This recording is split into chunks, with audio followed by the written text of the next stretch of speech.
Stepstone presenting Vira, truly independent AI homes, 0% no other charges. போரூருக்கே இது புதுசு. at Kattupakkam Porur. டெல்லியில் போய் பணிந்து தலை குனிந்து அடமானம் வைத்துள்ளது திமுக தலைமை அப்படிங்கிற இதில் முதல்வர் ஸ்டாலின் குறித்து கடுமையான ஒரு அறிக்கையை வெளியிட்டிருக்கிறார். அதாவது காட்டமான விமர்சனம் அப்படின்றத தாண்டி அதில் சொல்லப்பட்ட கருத்து என்பது உண்மை. இப்போ ஒன்றிய அரசு உங்களுக்கு செய்ய வேண்டிய எல்லாத்தையும் செஞ்சுட்டாங்களா? அப்போ கல்வியினுடைய வளர்ச்சி நிதியை தர மறுக்கின்ற ஒன்றிய அரசு ஏற்பாடு செய்திருக்கின்ற நிதி ஆயோக் கூட்டத்தை நான் புறக்கணிக்கிறேன், நான் அந்த கூட்டத்தில் கலந்து கொள்ள மாட்டேன் என்று சொல்லியிருந்தா ஐயா ஸ்டாலின் அவர்களை நம்ம பாராட்டியிருக்கலாம். தமிழ்நாட்டிற்கு நிதி வாங்குவதற்காக நீங்க போல, உங்களுடைய நிதியை பாதுகாப்பதற்காக போயிருக்கிறீங்க. ஆனால் அவர்களும் கை விரிச்சு விட்டதாக, அதாவது வாயை வாடகைக்கு விடக்கூடியவர் அவர். மானமே இல்லாமல் நீங்கள் எப்படி திமுக போய் சேர்ந்தீங்க? நீங்கள் திமுகவுக்கு எப்படி பில்டப் கொடுக்க முடியுமோ அதை சிறப்பாக செய்றீங்க, நீங்கள் செய்யுங்க. ஆனால் எங்களுக்கு அந்த நம்பிக்கையே கிடையாது. வெளியில பாசிச எதிர்ப்பு, பிஜேபி எதிர்ப்பு, மறைமுகமாக கூட்டணி, மறைமுகமான பேச்சுவார்த்தை, காலையில் ரைடு நடக்கும், சாயங்காலம் டெல்லிக்கு போயிடுவாங்க. அச்சம் என்பது மடமையடா, அஞ்சாமை திராவிடர் உடமையடான்றீங்க, அஞ்சாமைன்றீங்க. அப்போ எதுக்கு பயந்து ஓடுறீங்க?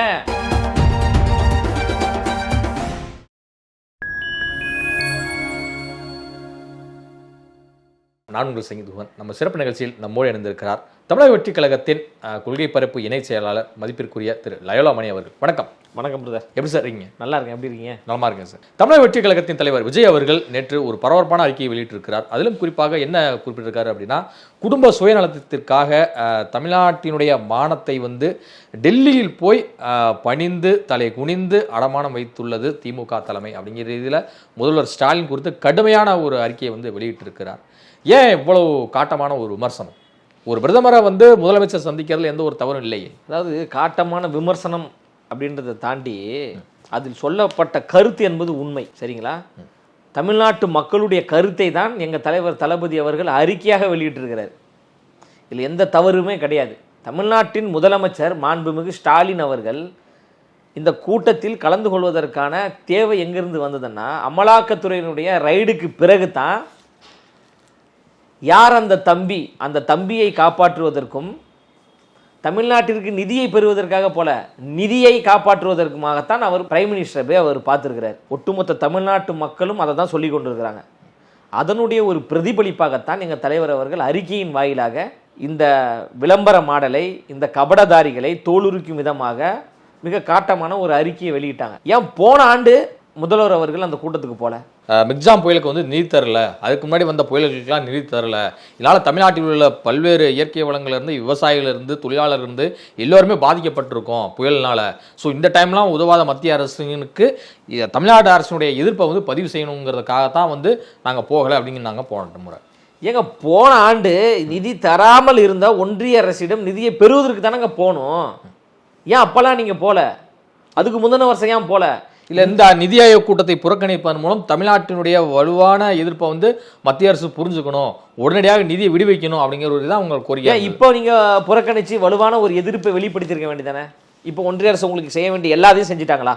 கல்வியினுடைய வளர்ச்சி நிதி என்று 2100 கோடி நீங்கள் கேட்டீங்கல்ல, அதை ஒன்றிய அரசு கொடுத்ததா இல்லையா? இன்னும் வரைக்கும் கொடுக்கலல்ல. அப்போ கல்வியினுடைய வளர்ச்சி நிதியை தர மறுக்கின்ற ஒன்றிய அரசு ஏற்பாடு செய்திருக்கின்ற நிதி ஆயோக் கூட்டத்தை நான் புறக்கணிக்கிறேன், நான் அந்த கூட்டத்தில் கலந்து கொள்ள மாட்டேன் என்று சொல்லியிருந்தா ஐயா ஸ்டாலின் அவர்களை நம்ம பாராட்டியிருக்கலாம். தமிழ்நாட்டு மீனவர்கள் தொடர்ந்து பாதிக்கப்பட்டு கொண்டிருக்காங்க. அந்த மீனவர்கள் பிரச்சனை குறித்து ஒன்றிய அரசு வாய் திறந்து பேச மாட்டேங்குது, அதற்கு எந்த நடவடிக்கையும் எடுக்கலை, அதனால் நான் நிதி ஆயோக் கூட்டத்தை நான் புறக்கணிக்கிறேன் என்று சொல்லியிருந்தா நம் ஸ்டாலின் அவர்களை பாராட்டியிருக்கலாம். கச்சத்தீவு பிரச்சனையை தீர்த்து வைப்பதற்கு ஒன்றிய அரசு முன் முயற்சி எடுக்கலை, மெத்தன போக்கோடு செயல்படுது அப்படி என்று சொல்லி நிதி ஆயோக் கூட்டத்தை நான் புறக்கணிக்கிறேன் என்று சொல்லியிருந்தால் ஸ்டாலின் அவர்களை நாம் பாராட்டியிருக்கலாம். அவர் அப்படியா சொன்னார்? எதையுமே சொல்லலையே. தொடர்ந்து 3 ஆண்டுகள் நிதி ஆயோக் கூட்டத்தில் கலந்து கொள்ளாத முதலமைச்சர் அவர்கள் திடீரென்று இந்த கூட்டத்துக்கு போறாருன்னா, தன்னுடைய உறவினர்களை பாதுகாப்பதற்காக, தன்னுடைய சொந்தக்காரர்களை கைது செய்யாமல் இருப்பதற்காக, தன்னுடைய மகன் மீது எந்த ஆபத்தும் வந்துவிடக் கூடாது என்பதற்காக, சரணடைவதற்காக தானே டெல்லிக்கு போனாரு. வேற எதுக்கு டெல்லிக்கு போனாரு? டெல்லிக்கு போய் இந்தியாவில் இத்தனை மாநில முதலமைச்சர்கள் கலந்து கொண்ட கூட்டத்தில் இந்த விஷயத்தை போய் பேசுறதுக்காக போயிருப்பாரு. அதுக்கு தாங்க. ஏன் சரி, ஒவ்வொரு ஆண்டும் எல்லா மாநில முதலமைச்சர்களும் கலந்து கொள்வாங்க தானே? ஆமா. ஏன் போன வருஷம் போல? ஏன் போன வருஷம் எந்த மாநிலத்தினுடைய முதலமைச்சர் கலந்து கொள்ளவே இல்லையா? போன வருஷம் போயிருக்கலாம்ல. அதுக்கு முந்தின வருஷம் நீங்க போல? போயிருக்கலாம்ல. அப்போ நீங்க போனது வந்து தமிழ்நாட்டின் நலன்களுக்காக போல, உங்க குடும்பத்தின் நலன்களுக்காக போயிருக்கீங்க. தமிழ்நாட்டிற்கு நிதி வாங்குவதற்காக நீங்க போல, உங்களுடைய நிதியை பாதுகாப்பதற்காக போயிருக்கிறீங்க. நிதி பெயர் கொண்டவரை காப்பாற்றுவதற்காக நீங்க அங்க போயிருக்கிறீங்க. அந்த நிதியினுடைய தம்பியை காப்பாற்றுவதற்காக நீங்க போயிருக்கிறீங்க. ஆனா அவர்களும் கை விரிச்சு விட்டதாக தகவல் வருகிறது. ஓடோடி சென்ற பிரதமரை பார்ப்பதற்கு ஓடோடி சென்ற ஸ்டாலின் அவர்களுக்கு ஏமாற்றமே விஞ்சிருக்கிறது என்று எதிர்க்கட்சி தலைவர் எடப்பாடி பழனிசாமி அவர்கள் அறிக்கை மூலமாக சொல்லியிருக்கிறார். அப்போ அவசரமாக போன ஐயா ஸ்டாலின் அவர்களுக்கு டெல்லியில் ஏமாற்றம் தான் கிடைத்திருக்கிறது என்ற ஒரு தகவலும் வருகிறது. இல்லை, நாங்கள் யாருக்கும் அடி பணிய மாட்டோம், அடி பணிய வேண்டிய தேவையும் இல்லை. திமுக அரசு மக்கள் அடிபணிய மாட்டோம், மாநில உரிமைகளை பெறுவதற்காகத்தான் போயிருக்கோங்கிறாரு. அடிபணிய மாட்டோம், அடிபணிவதற்கு எந்த தேவையும் கிடையாது என்று சொன்ன ஐயா ஸ்டாலின் அவர்கள் எதற்காக நீங்க டெல்லிக்கு போனீங்க? அடிபணிவதற்கு தானே டெல்லிக்கு போனீங்க, சரணடைவதற்காக தானே டெல்லிக்கு போனீங்க, மன்னிப்பு கேட்பதற்காக தானே டெல்லிக்கு போனீங்க. எந்த மிரட்டலுக்கும் திமுக அடிபணியாது அப்படின்னு சொல்லியிருக்காரு. இப்ப அடிபணிஞ்சு நீங்க போனதே மிரட்டல் தானேங்க. அமலாக்கத்துறையினுடைய விசாரணைக்கு பிறகு சில பேரை காப்பாற்றுவதற்காக முதல்வர் அவர்கள் டெல்லி போனது அடிபணிந்து தானே, பணிந்து தானே, மண்டிடுவதற்காக தானே சென்றிருக்கிறாரு. வேற எதற்காக சென்றிருக்கிறாரு? தமிழ்நாட்டினுடைய நலனோ மக்களுக்கான நலனோ இதில் எதுவுமே கிடையாது. அவர்களுடைய அமைச்சர்களை பாதுகாக்கணும், அவர்களுடைய சொந்தக்காரர்களை பாதுகாக்கணும், அவருடைய மகனை பாதுகாக்கணும். அதற்காக பிரதமரை போய் பார்த்துருக்கிறாரு, பிரதமரிடம் பேசியிருக்கிறாரு.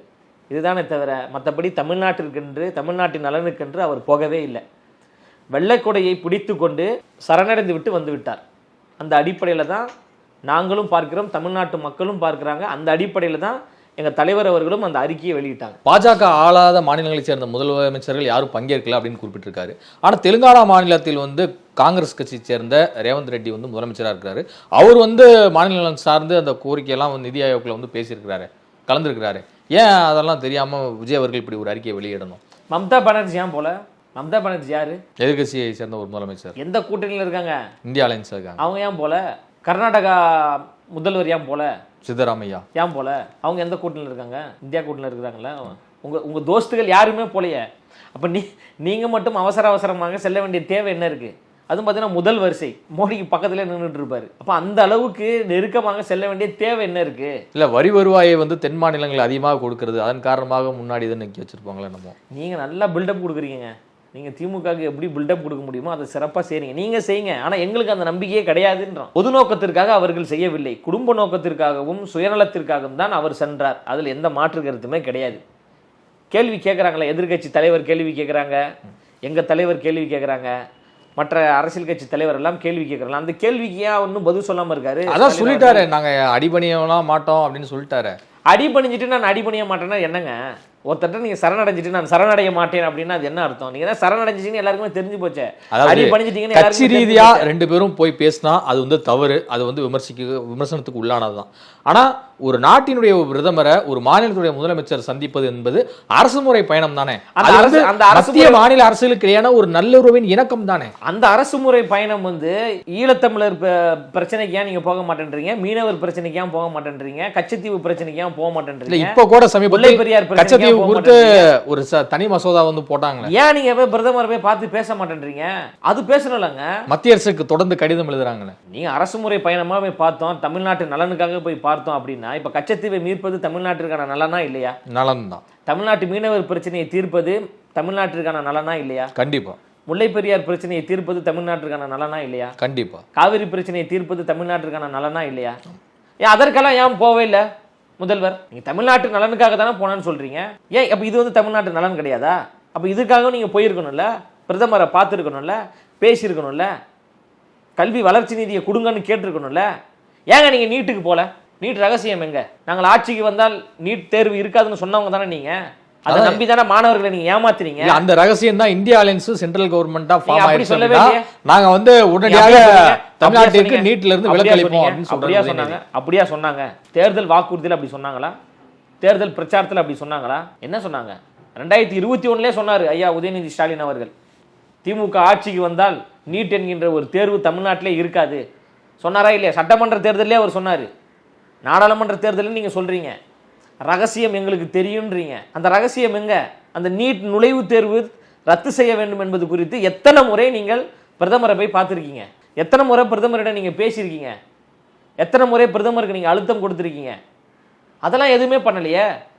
அப்போ தமிழ்நாட்டிற்கு பிரச்சனை வருகின்ற பொழுது எத்தனை முறை முதலமைச்சர் அவர்கள் பிரதமரை பார்த்தார்? நீங்கள் சொல்லுங்கள், எத்தனை முறை அங்கே சந்திச்சாரு? அப்போல்லாம் நீங்கள் சந்திக்கல.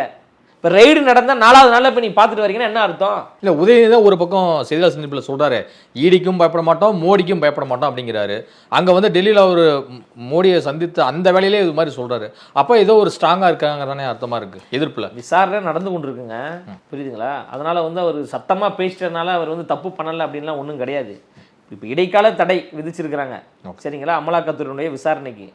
இது இடைக்கால தடை தானே தவிர நிரந்தர தடையெல்லாம் கிடையாது. குற்றவாளிகள் கண்டிப்பாக தண்டிக்கப்படுவார்கள், குற்றவாளிகள் கைது செய்யப்படுவாங்க, அதில் எந்த மாற்று கருத்து கிடையாது. யாருக்குமே பயம் கிடையாது அப்படின்னா எதிர்க்குங்க. அப்போ நீங்கள் இங்கேருந்து தலைமறைவாக போய் லண்டனில் போய் அவங்க ஃப்ரெண்ட்ஸ் எல்லாம் தங்குறாங்க, ஏன் தலைமறைவாக ஓடி போனாங்க? நாங்கள் மோடிக்கும் பயப்பட மாட்டோம், ஈடிக்கும் பயப்பட மாட்டோம் என்றால் எதற்காக தலைமறைவாக ஓட வேண்டும், தலைமறைவாக இருக்க வேண்டும், தலைமறைவாக பதுங்க வேண்டும், வீட்டை பூட்டி விட்டு எதற்காக ஓட வேண்டும்?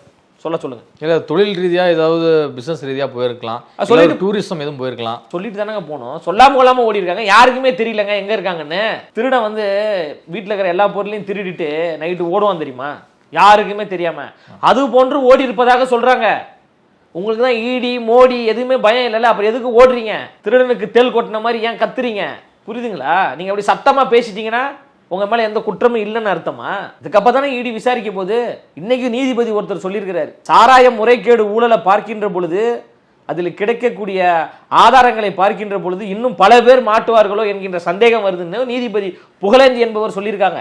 அவருக்கு தெரியாதா? ஒரு நீதி அரசருக்கு தெரியாதா? எதிர்கட்சிகளுக்கு தெரியாதா? இல்ல தமிழ்நாட்டு மக்களுக்கு தெரியாதா? 1000 கோடின்றாங்க. 1000 கோடி தாண்டி 40,000 கோடி வரைக்கும் முறைகேடுகள் நடந்திருப்பதற்காக வாய்ப்புகள் இருக்குது பத்திரிகையாளர்கள் சொல்றாங்க, அரசியல் விமர்சகர்கள் சொல்றாங்க, படித்தவர்கள் சொல்றாங்க. கோடி கோடியாக மக்களுடைய பணத்தை கொள்ளையடித்திருக்கிறாங்க. இதையெல்லாம் சரி செய்வதற்காகத்தான், மன்னிப்பு கேட்பதற்காகத்தான் டெல்லி போனாரே தவிர தமிழ்நாட்டை ஒன்றும் அப்படியே தலைகீழா மாற்றுவதற்கும் தமிழ்நாட்டில் தேனாரும் பாலாரும் ஓடுவதற்காகலாம் அவர் ஒன்றும் போல. நாட்டில் அவ்வளோ பிரச்சனை நடந்துட்டு இருக்கும்போது அவர் போனாரா? இங்கே சட்டம் ஒழுங்கு சந்தி சிரிக்குது, பெண்களுக்கு பாதுகாப்பு இல்லை, அயோக்கியத்தனமான ஆட்சிக்கு அரக்கோணமே சாட்சி நம்ம சொல்றோம். இன்னும் வரைக்கும் அந்த பொண்ணுக்கு நீதி கிடைக்கல. அந்த பொண்ணு வந்து விசாரணை வேண்டும் என்று சொல்லுது, இன்னும் விசாரிக்கல. நேற்று கூட ஒரு குற்றவாளியை வந்து இன்னும் கைது செய்யாம இருக்கிறீங்க. உங்க ஆட்சி இங்க கேவலமா இருக்கு. நீங்க வந்து தமிழ்நாட்டின் நலனுக்காக டெல்லிக்கு போனீங்களா? நீங்க ஆட்சியை விட்டு போனாவே தமிழ்நாடு நல்லா இருக்குங்க. திமுக என்கின்ற ஒரு ஆட்சி இல்லாமல் இருந்தாவே தமிழ்நாடு மிக சிறப்பாகவும் நல்லா இருக்கும். ஜெயலலிதாவை பார்க்க 4 நாட்கள் வந்து கொடநாட்டுக்கு ஓடி அந்த கேட்டுக்கு வெளியவே நின்று கை கட்டி நின்று இருந்தவர் தான் விஜய். அது மட்டும் இல்லாம அவருடைய தந்தையுடன் இரவு 9:30 மணிக்கு வந்து ஜெயலலிதாவை போய் சந்தித்தது யார் என பல அடுக்கடுக்கான கேள்விகளை எழுப்பியிருக்கிறார் திமுக மாணவர் அணியின் மாநில செயலாளர் ராஜீவ் காந்தி அவர்கள். உங்களுடைய பதில் என்ன? அதாவது ராஜீவ் காந்திலாம் வந்து பேசுற அளவுக்கு எந்த தகுதி கிடையாது. முதல்ல ஒரு தகுதி இல்லாத ஒரு நபர். அதாவது வந்து வாயை வாடகைக்கு விடக்கூடியவர் அவர். ஏங்க அவர் வந்து திமுகவை திட்டாத திட்டா, கருணாநிதி அவர்களை திட்டாத திட்டா, முன்னாள் முதலமைச்சர் கருணாநிதி அவர்கள் என்ன தெரியுமா சொல்லியிருக்கிறாரு? சக்கர நாற்காலியில் உள்ள, நல்லா சொல்லியிருப்பாரு, உங்களுக்கு தெரியும் நினைக்கிறேன், சண்டாளன்னு சொன்னார். அப்படி பேசின ஒரு நபர் தான் இந்த ராஜீவ் காந்தி அவர்கள். தனக்கு இப்போ சரியான பதவி அங்கீகாரம் கிடைக்கவில்லை என்பதற்காக நாம் தமிழர் கட்சியை விட்டு திமுக கட்சிக்கு பிழைப்பதற்காக போனவர். புரியுதுங்களா? அவர் வந்து பேசுறாரு அப்படின்னா, ஈழத்தில் லட்சக்கணக்கான அப்பாவி தமிழ் உறவுகள் கொத்து கொத்தாக கொல்லப்பட்டார்கள். அதற்கு காரணம் திமுக தான், அதற்கு காரணம் கருணாநிதி தான், அதற்கு காரணம் டிஎம்கே தான் என்று சொன்ன ராஜீவ்காந்தி அவர்களே, மானமே இல்லாமல் நீங்கள் எப்படி திமுக போய் சேர்ந்தீங்க? சொன்னீங்க தான் இல்லையா? குடும்ப ஆட்சி நடந்துகிட்டு இருக்கு, கோடி கோடியாக கொள்ளை அடிக்கிறாங்க. வித்தியாசமாக கொள்ளையடிப்பதே திமுக கட்சிக்காரங்களிடமிருந்து தான் நம்ம கத்துக்கணும் என்று சொன்னவர் தானே ராஜீவ் காந்தி. எந்த அடிப்படையில் அவர் திமுக போய் சேர்ந்தாரு? எங்க தலைவர் தளபதி அவர்கள் எதற்காக முன்னாள் முதலமைச்சர் அம்மையார் ஜெயலலிதா அவர்களை போய் பார்த்தார்? தன் படத்துக்கு ஒரு பிரச்சனை வந்துடக்கூடாதுன்னு. அவர் கை காசை போட்டு அந்த படம் எடுக்கல. தயாரிப்பாளருக்கு இதனால் நஷ்டம் ஏற்பட்டக்கூடாது, அந்த படத்தில் நடித்தவர்களுக்கு எந்த நஷ்டம் ஏற்பட்டக்கூடாது, அந்த படத்துக்காக உழைத்தவர்களுக்கு எந்த நஷ்டம் ஏற்பட்டக்கூடாது. நம்மளை நம்பி கோடி கோடியாக முதலீடு பண்ணியிருக்கிறாங்க. இந்த டைம் டு லீடு என்கின்ற அந்த ஒரு சொல்லாடலுக்காக, தலைவா என்கின்ற அந்த ஒரு பேருக்காக நம்மளால் பிரச்சனை ஏற்பட்டக்கூடாது. அதற்காக நான் எந்த எல்லைக்கும் சென்று அதற்காக நான் வந்து மன்னிப்பு கேட்பதற்கு நான் தயார். அப்படின்னு தயாரிப்பாளரினுடைய நலன்களுக்காகவும் அந்த படத்தில் உழைத்த உழைப்பாளர்களுடைய நலன்களுக்காகவும் அந்த படத்திற்காக பாடுபட்டவர்களுடைய நலன்களுக்காகவும் தன்னைத்தானே மெழுகுவர்த்தி போன்று உருக்கி கொண்ட ஒரு தலைவர் அவர். அதற்காகத்தான் முன்னாள் முதலமைச்சர் ஜெயலலிதா அவர்களை போய் பார்த்தாரே தவிர உங்களை மாதிரி கோடி கோடியா மக்கள் பணத்தை கொள்ளையடிச்சிட்டு பிரதமரிடம் சென்று மன்னிப்பு கேட்கல அவர். செந்தில் பாலாஜி போன்று சாராய பாட்டிலுக்கு 10 ரூபா அதிகமாக வாங்கி கொள்ளையடிக்கல. நாங்கள் பொன்முடி அவர்களை போன்று நாங்கள் கொள்ளையடிக்கல. துரைமுருகன் அவர்களை போன்று நாங்கள் கொள்ளையடிக்கல. மக்களுக்கு ஒரு நலத்திட்டங்களை செய்துவிட்டு நாங்கள் எல்லாம் இதெல்லாம் ஓசி என்று நாங்கள் மக்களை இழிவாக பேசலை. தாழ்த்தப்பட்டவர்கள் நீதிபதி ஆகிறார்கள் என்றால் அது திமுக போட்ட பிச்சை என்று உங்களை போன்று அயோக்கியத்தனமாக நாங்கள் பேசலை. என்ன பெண்கள் எல்லாம் பலபலன்னு இருக்கீங்களா? ஓ நாங்கள் கொடுத்த 1000 ரூபாவா, நாங்கள் கொடுத்த 1000 ரூபாயில் தான் நீங்கள் ஃபேர் அண்ட் லவ்லிலாம் போடுறீங்களான்னு பெண்களை கொச்சைப்படுத்தி அயோக்கியத்தனமாக நாங்கள் பேசலை. தமிழக வெற்றி கழகம் பேசலை, திமுக பேசியது. திமுக கட்சியை சார்ந்தவர்கள் நீங்கள் பேசுனீங்க. உங்களுடைய ஆட்சியில தான் பெண்களுக்கு பாதுகாப்பு இல்லாத ஒரு ஆட்சியா இருக்கு. உங்களுடைய ஆட்சியில தான் கல்லூரி மாணவிகளுக்கு பாதுகாப்பு இல்லாத ஒரு ஆட்சியா இருக்கு. உங்களுடைய ஆட்சியில தான் கள்ளச்சாராயம் புழக்கத்தில் இருக்கு. உங்களுடைய ஆட்சியில தான் கள்ளச்சாராயத்தை குடித்தும் ஒடுக்கப்பட்ட மக்கள் செத்தாங்க. உங்களுடைய ஆட்சியில தான் கட்ட பஞ்சாயத்து தலைவிரித்து ஆடுது. உங்களுடைய ஆட்சியில தான் ரவுடிசம் தலைவிரித்து ஆடுது. உங்களுடைய ஆட்சியில தான் ஒரு தேசிய கட்சியினுடைய ஒரு மாநில தலைவர் ஆம்ஸ்டாங் என்கின்ற ஒரு நபரை உங்களுடைய ஆட்சியில தான் வெட்டி படுகொலை செய்தாங்க. கேவலமான ஒரு ஆட்சி நடந்துட்டு இருக்கு. அது குறித்து பேச ராஜீவ்காந்திக்கு துணிச்சல் இருக்கா, தைரியம் இருக்கா? என்ன தப்பா கேட்டாரு எங்க தலைவர்? ஆமா நீங்க கபட நாடகம் தான் போடுறீங்க, வெற்று விளம்பரம் தான் பண்றீங்க, மக்களை ஏமாற்றி கொண்டு தான் இருக்கிறீங்க, ஊழலாட்சி நடத்தி கொண்டு தான் இருக்கிறீங்க. அந்த ஊழலை மறைப்பதற்காகத்தான் மோடி அவர்களை நீங்க போய் பார்த்தீங்க. வெளியில பாசிச எதிர்ப்பு, பிஜேபி எதிர்ப்பு, மறைமுகமா கூட்டணி, மறைமுகமான பேச்சுவார்த்தை. காலையில் ரைடு நடக்கும், சாயங்காலம் டெல்லிக்கு போயிடுவாங்க. நடக்குதா இல்லையாங்க? கலைஞர் அவர்களுக்கு ஒரு நாணயம் வெளியிடுறாங்க, பிஜேபி கட்சியை சார்ந்த பிரமுகர் தான் வந்து வெளியிட வர்றாரு. இல்லை அதெல்லாம் வந்து ஒரு அரசு சார்ந்த நிகழ்வு தானே. ஒரு முன்னாள் முதலமைச்சராக இருந்திருக்கிறாரு நாட்டு மக்கள். சரிங்க, அதில் ஏதாவது ஒரு காங்கிரஸ் கட்சியினுடைய ஒரு மூத்த தலைவர்கள் யாராவது வந்திருக்கலாம்ல, அவங்களையும் நீங்கள் கூப்பிட்டுருக்கலாம்ல. சோனியா காந்தியை கூப்பிட்டீங்களா? இல்லை ராகுல் காந்தியை கூப்பிட்டீங்களா? ஏன் கூப்பிடல? அவங்களெல்லாம் கூப்பிட்டா பெரிய ஓனர் கோச்சிப்பார், மோடி ஓனர் கோச்சிப்பார். கவர்மெண்ட் புரோட்டோகால்னு ஒன்று இருக்குல்ல, யார் அதில் கலந்துக்கலாங்க? கூட்டணி கட்சிகள்லாம் கலந்துக்கலையா? இப்போ ராஜ்நாத் சிங் வருகின்ற பொழுது திமுகவினுடைய கூட்டணி கட்சியை சார்ந்தவர் யாருமே கலந்து கொள்ளலையா? நீங்கள் சொல்லுங்க, கலந்துக்கிட்டாங்களா இல்லையா? ராஜ்நாத் சிங் அவர்கள் அந்த நாணய வெளியீட்டுக்கு வருகின்ற பொழுது அந்த கூட்டத்தில் விடுதலை சிறுத்தை கலந்து கொண்டதா இல்லையா? மதிமுக கலந்து கொண்டதா இல்லையா? கம்யூனிஸ்டுகள் கலந்து கொண்டதா இல்லையா? கூட்டணி கட்சியை சார்ந்தவர்கள் கலந்து கொண்டார்களா இல்லையா? ஏன் அதில் அப்போ காங்கிரஸும் கலந்துக்கிட்டா என்ன? ஏன் அதில் அம்மையார் சோனியா காந்தி அவர்கள் கலந்து கொண்டா என்ன? ராகுல் காந்தி அவர்கள் கலந்து கொண்டா என்ன? ராகுல் காந்தி வந்து என்னுடைய சகோதரர் என்று நீங்க தானே சொல்றீங்க. ராகுல் எதற்காக அழைப்பு விடுக்கல? எதற்காக அவர்கள் கலந்து கொள்ளல? அவங்க கலந்துகிட்டா ஓனர் கோச்சிப்பாரு. பிஜேபியை ஒரு சமரசம் செய்வதற்கு, பிஜேபியோடு ஒரு ஒரு ஒரு உடன்படிக்கை செய்து கொள்வதற்காக பிஜேபியை கூப்பிட்டு நீங்க அங்கங்க சில நிகழ்ச்சிகள் நடத்துறீங்க. இங்க வந்து மோடி எதிர்ப்பும்பீங்க. அப்புறம் நீங்கள் வந்து நிகழ்ச்சியில் கலந்து கொள்றதுக்காக உதயநிதி ஸ்டாலின் அவர்கள் மோடியை பார்த்து அழைப்புதல் கொடுப்பாரு, நீங்கள் தாங்க வரணும்னு சொல்லுவார். யாரை நீங்கள் ஏமாத்துறீங்க?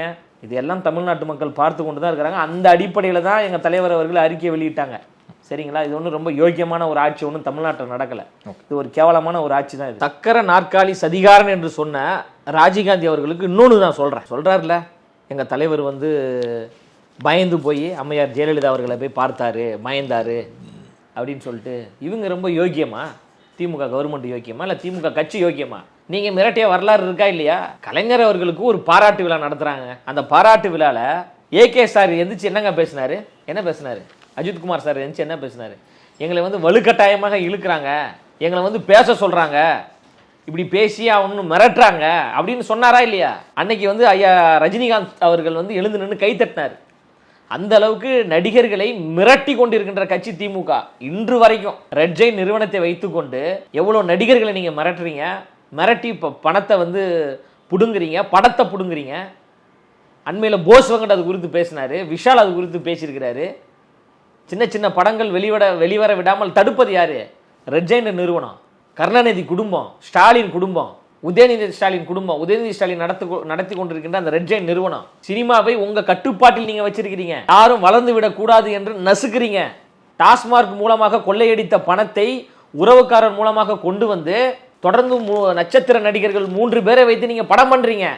எப்படி பண்றீங்க? எப்படி ஒரு சாதாரண ஒரு நபர் திடீரென்று ஒரு பெரிய ப்ரொடியூசரா மாறினாரு? இல்ல அவங்க அப்பா பிசினஸ் மேனா இருக்கிறாரு. அதே அமலாக்கத்துறை So, அது சொல்லுங்க. மூலியமா ஏதாவது அவர் பணம் பிசினஸ் ஈட்டியிருக்கலாம். அவர் பிசினஸ் துறையில இருக்கிறாரா, இல்ல வந்து மக்களுடைய பணத்தை கொள்ளையடித்த பணத்தை வைத்து இவங்க படம் எடுக்கிறாங்களா என்று அமலாக்கத்துறை சொல்லிரும். நீங்க ஏன் சொல்றீங்க?